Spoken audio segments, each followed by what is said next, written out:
Well, welcome back, ladies and gentlemen. Monday market report time for the week ending October 15th, 2023. We are halfway through the month, and the holidays are just kind of blowing right through. If you guys blink, you're probably going to miss all of the big auction activity going on both eBay and all across the online auction world, including great collections, ladies and gentlemen, where we're going to take a look at some of the biggest sales of any post 1900 modern era of graded coins for the week. Everything is closing up for the week tonight. So whereas Sunday night, I like dropping these on Sunday nights, so that way it gives folks Monday to kind of kick off the week by listening in to the market report. It's been a staple for probably 5-6 years, and I'm glad to be able to do this segment each and every single week, so that way we can take a look and see what is hot, what's trending, what people are going for. And since everybody is back into the collecting spirit of things and we're beyond the summertime, then we can expect some pretty robust market activity, which we are seeing here this week. We've seen a few coins that we haven't seen sold in quite a while that have made a huge impact. Now, could these be coins that you folks can grade for yourselves? Is anybody's question. You gotta make sure you have some of the most discerning grading standards and own up to it. All right, before you even send these off to a grading company like PCGS and NGC, you gotta make sure that you have the goods. There's a huge registry set market happening right now. A lot of folks not only buying and upgrading coins in their respective registries, but they're also joining in. We're seeing a much younger demographic of folks with lots of money to spend, and they're getting into something like this. It's also having kind of a domino effect all across the hobby, the industry. The collecting world is talking a lot about these coins as well. So when that happens, it's certainly going to snowball into the kind of like the foundational coins. A lot of the obsolete type design from the early 20th century going all the way back to around the late 1700s. So you know, it's something certainly that we need to kind of keep an eye on. And if you guys are just sitting around and you're not getting into this, then, you know, at the very least, enjoy the ride. You know, just kind of examine how this market's going to just really bloom and blossom as we head into 2024. All right, so let's go ahead and jump right in. Again, it's all graded coins we talk about in this report. It's done once a week, and it's my pleasure for bringing this back to your household. All right, so we're going to start things off here with a coin that's no stranger to the Monday Market Report. We have a 1992 Denver Lincoln Memorial Cent. This is the Close AM variety. The Close AM reverse was a reverse die that was originally intended for proof production. They weren't supposed to produce circulating coinage like this one with that proof reverse die. So you're going to have a close touching A&M in America, not to mention the initials for Mr. Frank Gasparo is going to look a little bit different there on the bottom right of the memorial compared to a standard wide AM reverse. This one is not as rare as the Philadelphia version of this type. Consider the Philly 92 Close AM the big brother of this one. However, you know, I mean, check out the stats. It's a 62 red-brown. Not the prettiest example that I've seen. You know, we just saw a mid-state red. I think it was a 64 or 65 sell here a month or two ago. Now, that one's quite pretty. This one right here, maybe, you know, just a affordable bargain piece. But keep in mind, this is still a hell of a chase. This one ended up selling for $1,434.39.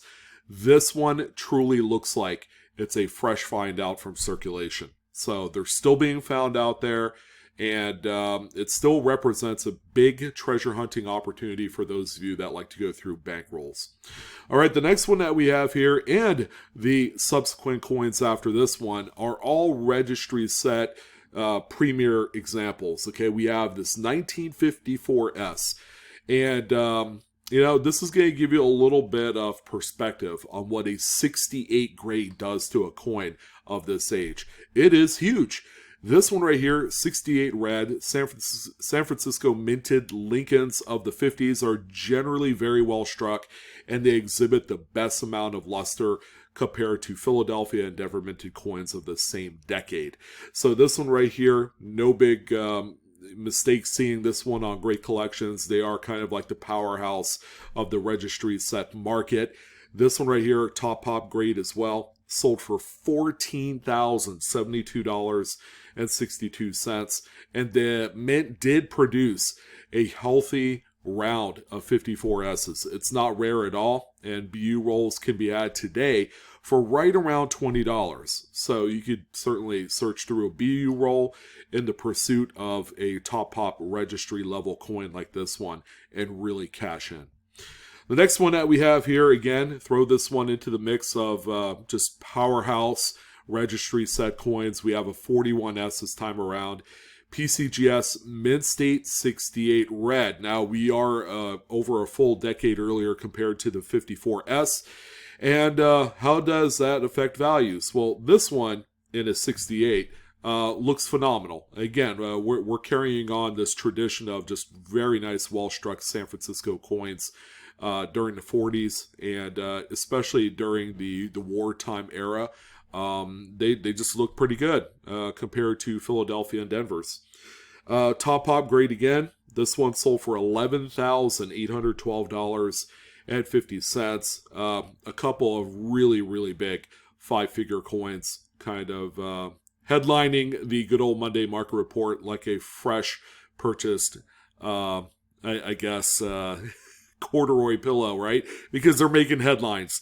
Yeah, it's a bad dad joke, but you guys get the big picture. We're just going to see more of these as we continue on down this very rosy path of a robust coin market. The next one that we have here is quite tough, all right? Anything from the 1920s bearing a Denver or San Francisco mint mark, you got to pay real close attention to these. Don't overlook coins that have a really nice brown patina, let alone a red brown. These things are sleepers. They're sleepers today, and they're that tier 2 level of Lincoln cent that not a lot of people know has value to them. That age-old kind of proverb out there, if it's not red, it wasn't meant to be. All right, that's not an age-old proverb. I made that up, but it sure sounds good, doesn't it? So we have an OGH here, an original green holdered 26S. It is not really considered a semi-key, but it is low enough mintage that it's I would say top 15, top 20 coin of the entire series. Mint State 64 red brown, CAC green stickered as well. Great looking original piece here. $1,758.39. Not even close to being the top pop grade. These things can hit five figures with just one more grade point higher. And then you add in full red into the mix, and then now we're going to be cooking with a grease fire here. The next one that we have here and the other coin are going to be a pair of full red Indian head sets. All right. Full red, ladies and gentlemen, equals dollar bills in the Indian head set series. These not only are collected through the registry system, but they are the ultimate type coin edition, right? Anything from 64 to 66 and up in full red. These are highly coveted. It's a very popular series to boot. So we have a Mint State 66 red by PCGS here. And this one right here, not the top grade. And some would say it's probably not the most attractive full red example. It looks like there's a little fingerprint on the obverse. But again, you talk to people that collect the series, they will gladly take something like this. How about $1,518.75 for the sale on this one? which, you know, is going to be rather close to what this one sold for as well. We have an 04, a pair of really common dates here, guys. But finding these raw and in red condition and untampered with, they're not cleaned or anything. That's all part of the challenge here. A lot of these have been graded to this point. So we have a Mid-State 66 red here, CAC certified as well. And this one not too far off at $1,773.63. And that, ladies and gentlemen, is how we round out the 1 cent denominations. All right, so one of our big featured coins of the week is this one right here, 2005 Denver. And this is going to be the only date and mint mark where you're going to have the opportunity to find the infamous speared buffalo, which is simply just a die dent right in the middle of the buffalo. You can actually see that little spike up top here and then at the bottom here as well. And then on certain examples, you can see it go through the bison. This is one that grabbed a lot of attention 18 years ago. Can't believe this thing's 18 years old. As we saw kind of like this Lewis and Clark kind of like transitional phase of the Jefferson nickel design. Love it or hate it, you know, 2006 kicked off a completely new generation of coin. But, you know, right in the middle of things was this one here. And you're not going to find this one on the Philadelphia mints. All right, this is all strictly Denver. These have been found in BU rolls. There are plenty of BU rolls, by the way, on the secondary market that can be had for around $5 or less. So this represents a pretty good hunt. And there you go. All you have to do is find one in Mid-State 66 or higher to really cash in the big bucks, right? You know, this is, it's turning into a little bit of a staple in the hunting community. And I'm glad, I'm glad there's big chase pieces like this that can be found.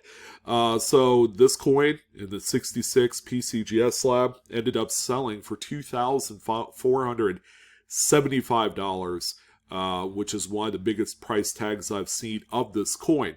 Can we see this continue that upward trend, that trajectory that we all never thought of?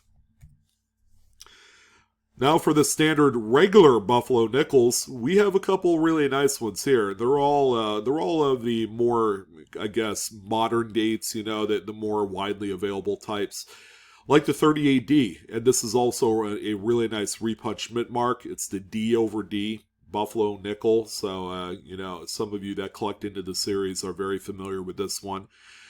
This time NGC graded this one a Mid-State 68. Okay, very beautiful looking coin, lots of luster. It's devoid of any major contact marks that would detract it, into a different lower grade. This one sold for $3,291.21. Simply a beauty. And of course, no market report would be complete without at least one of the big early 1900s varieties. Okay, it could be the 42/1. Merc dime, it could be this beast right here, the three-legged buffalo, it could be the 22 plain no mint mark, Lincoln cent, you name it. There's a few of them to look for. This is high above the list there. So NGC assigned a Mid-State 62 grade, okay? I think the one thing that this coin suffers from is the luster. The luster is not too great on this one. And, it's been known for these to not exhibit the best luster to begin with. But if this is your first time seeing a three-legged buffalo, I wouldn't know why it would be, but you have pretty heavy abraded dies on the reverse to the point where the front hoof leg area is completely rubbed away, do some over polishing.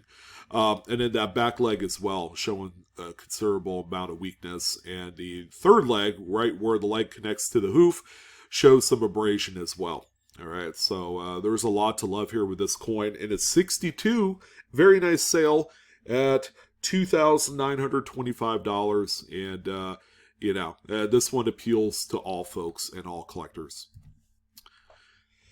All right, we have a couple of rather common dates here, but you got to get that 68 grade where the line is drawn in the sand on these. So we have a 37P. exceptional A+ level of luster is found on this one. NGC, again, giving this one a 68.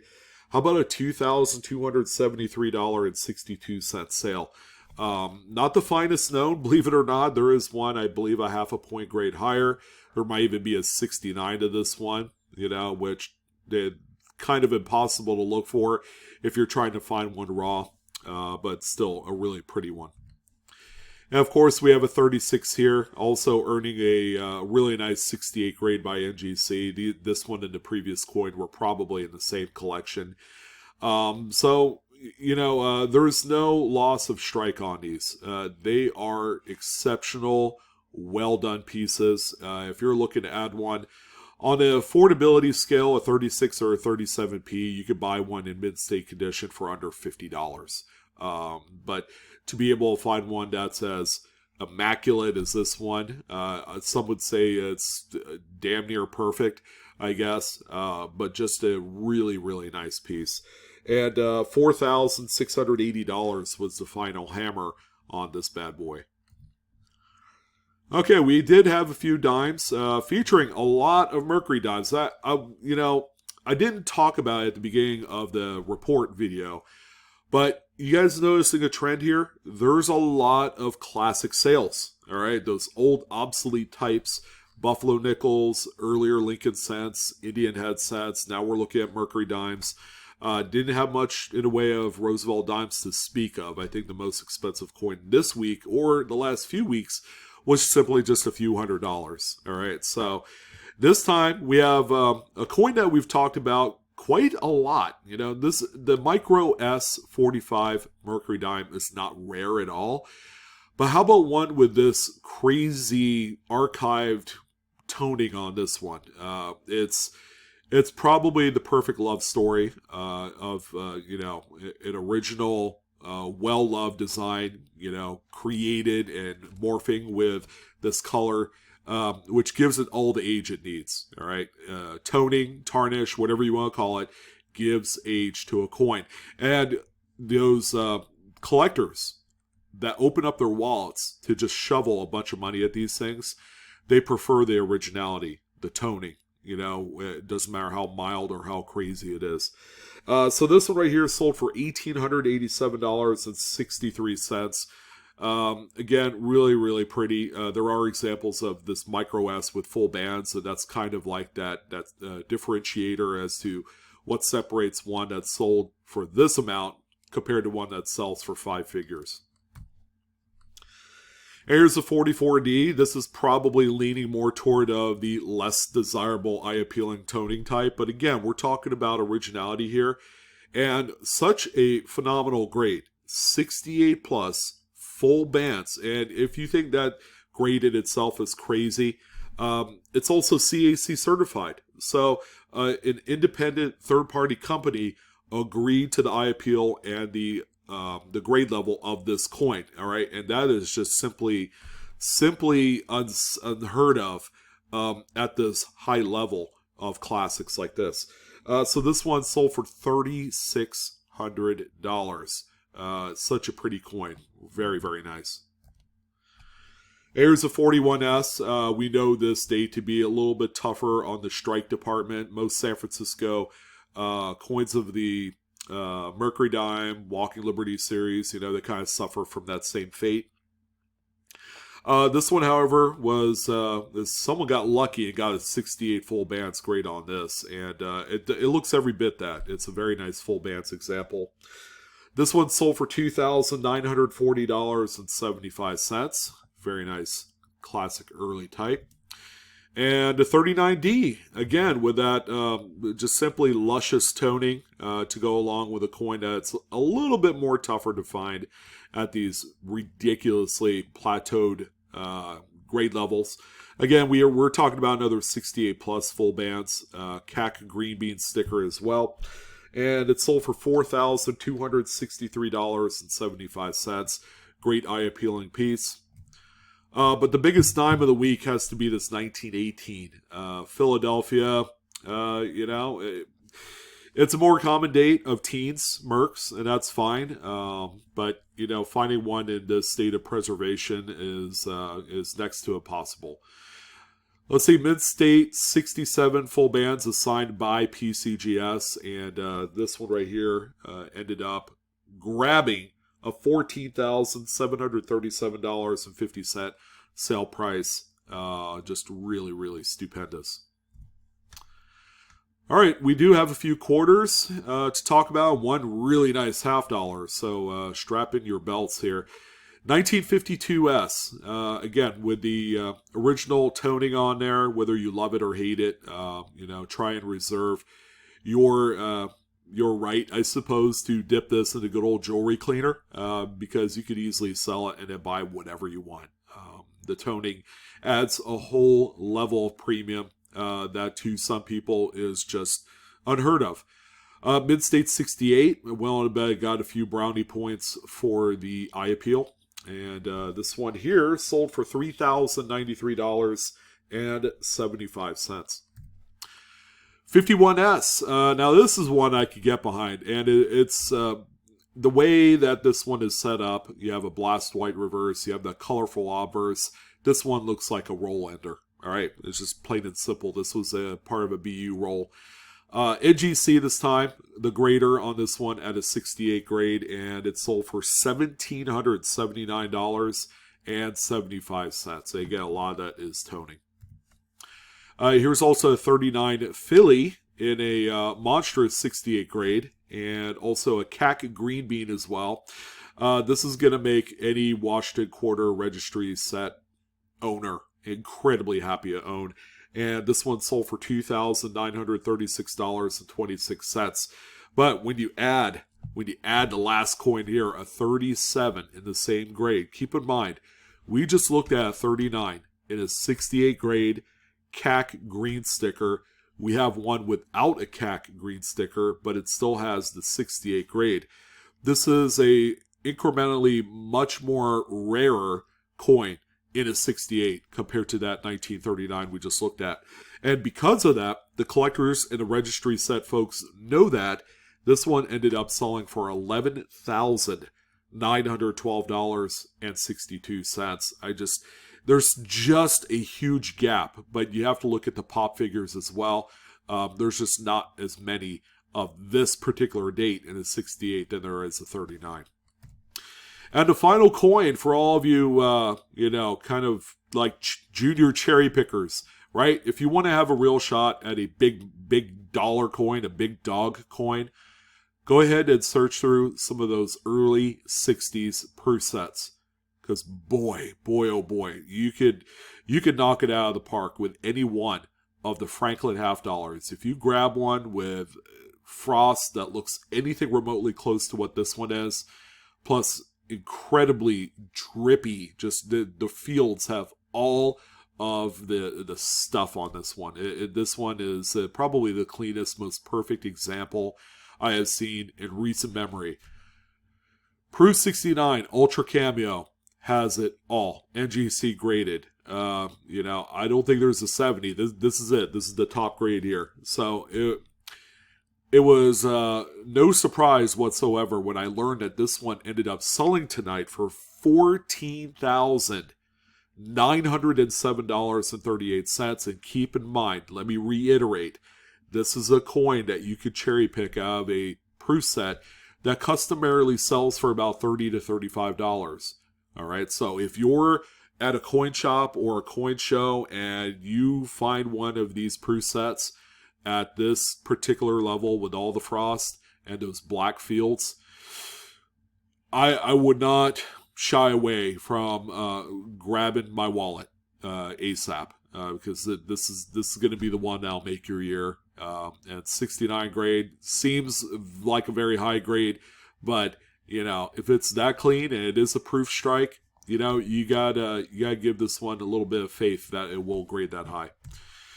Okay, well, that's going to go ahead and wrap things up for the Monday market report for the week ending October 15. All right, this video is for entertainment purposes only, not financial advice. All right, that's just simply a glance at the market for the week. And keep in mind, collect and grade responsibly if you're going to be doing any of that stuff. All right. No funny business. Enjoy your guys this week. And it certainly was a pleasure again to deliver the Monday Market Report to your YouTube verse, your phones, your TVs, and your computers. I'm your host, Sean, with Blue Ridge Silverhound. Thank you guys again for making this one of my favorite videos every week. You guys take care. Happy hunting. Enjoy the hobby. And I will see you on the next coin video. Have a great week, guys.